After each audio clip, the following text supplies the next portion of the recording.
Selamat datang kembali di Yubi Talk Show. Pada kesempatan episode selanjutnya ini kita sudah membahas banyak hal, latar belakang, hipotesis, tantangan, dan hal apa yang menarik dari penelitian ini. Maka pada kesempatan ini kita akan bertanya kembali kepada Ibu, kira-kira apakah dalam penelitian ini ada juga terlibat dalam mahasiswanya, Bu? Ya benar, jadi kalau untuk ini kan hibah ya, hibah. Nah kalau hibah penelitian, hibah pengabdian, nah itu memang wajib melibatkan mahasiswa. Nah jadi untuk penelitian kali ini kami melibatkan 3 orang mahasiswa ya, di mana 2 orangnya dari prodi farmasi dan 1 orangnya dari prodi gizi. Nah jadi kalau yang farmasi itu yang membantu juga dalam penelitian di laboratorium. Nah kalau yang gizi lebih ke saat kan jelly drink ini kan harus diformulasikan ya, kan. Benar, nah jadi juga melibatkan yang mahasiswa prodi gizi. Oh, prodi gizi. Nah, mahasiswa yang terlibat ini itu dipilih atau mereka yang mengajukan diri, Bu? Nah, sebenarnya kan seluruh mahasiswa di Ubudia itu memang dianjurkan untuk terlibat aktif ya dalam kegiatan penelitian dan pengabdian bersama dosen. Nah, jadi setiap kali ada dibukanya hibah penelitian atau pengabdian, nah itu kadang-kadang memang ada mahasiswa yang langsung mengajukan diri. Nah, tapi ada juga yang memang kita pilih ya, yang mana yang kira-kira memiliki kompetensi dan juga bersedia. Nah, dan juga mahasiswa ini ketika terlibat dengan penelitian dosen atau pengabdian dosen, nah itu mereka kan akan dapat ilmu ya. Ya benar, nah jadi waktu biasanya kan yang ikut ini semester 5 atau anak semester 6 gitu ya. Nah jadi ketika mereka masuk di fase skripsi, nah mereka udah tahu gimana proses penelitian. Ya, dan selain itu mereka juga dapat mengkonversi ke 6 SKS mata kuliah. Jadi dengan ikut penelitian sama dosen, nah itu 6 SKS mata kuliah mereka tidak perlu ikuti lagi. Gitu. Baik, ini merupakan sebuah bukti bahwa Universitas Ubudia Indonesia itu sudah menjalankan tridharma dengan melibatkan mahasiswa dan dosen dalam penelitian pengabdian kepada masyarakat.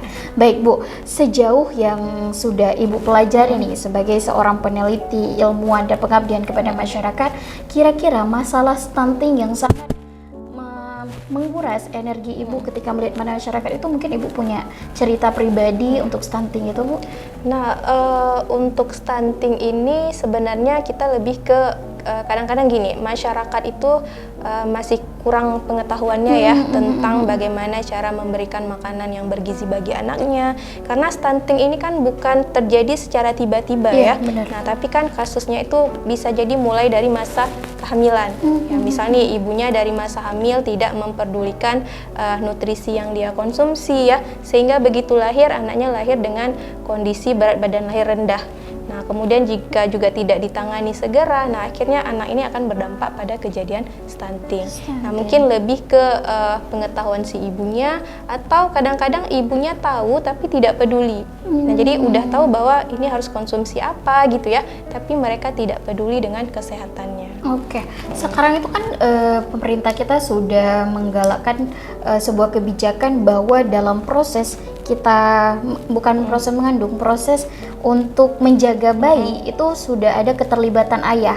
Apakah dalam proses stunting ini untuk mencegah stunting peran ayah itu juga dibutuhkan, Bu? Iya, sebenarnya peran ayah itu juga sangat penting ya, karena mulai dari masa kehamilan, menyusui. Nah, itu banyak ibu yang kadang-kadang tidak memberikan tidak memberikan ASI kepada bayinya karena di sini tidak ada terlibat dukungan dari suami. Nah, karena kalau ibu sedang menyusui itu kan banyak polemiknya ya, kadang-kadang stres, nah terus suaminya nggak peduli, suaminya cuek, akhirnya dia nggak mau menyusui lagi.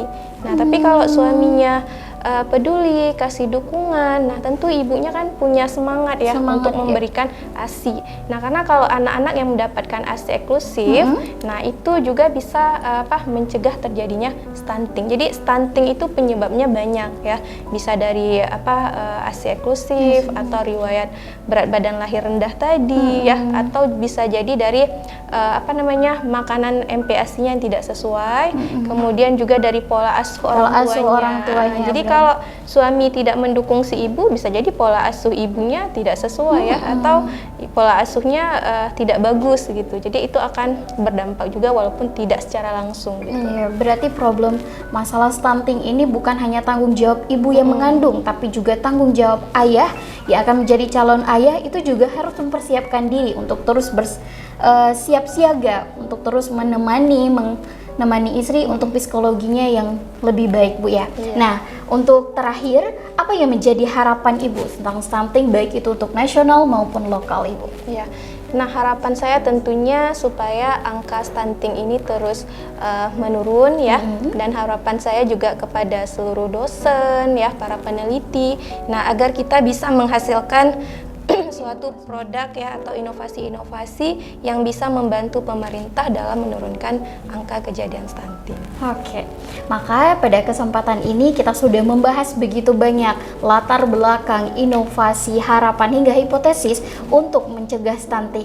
Tapi balik lagi bahwa stunting ini adalah persoalan nasional, persoalan bahkan internasional, Bu ya. Dan ini menjadi PR kita bersama untuk terus membantu pemerintah, untuk terus membantu keluarga kita untuk menjauhi masalah stunting untuk generasi yang lebih baik. Saya Mawarni mengakhiri podcast pada hari ini. Saya akhiri, wassalamualaikum warahmatullahi wabarakatuh.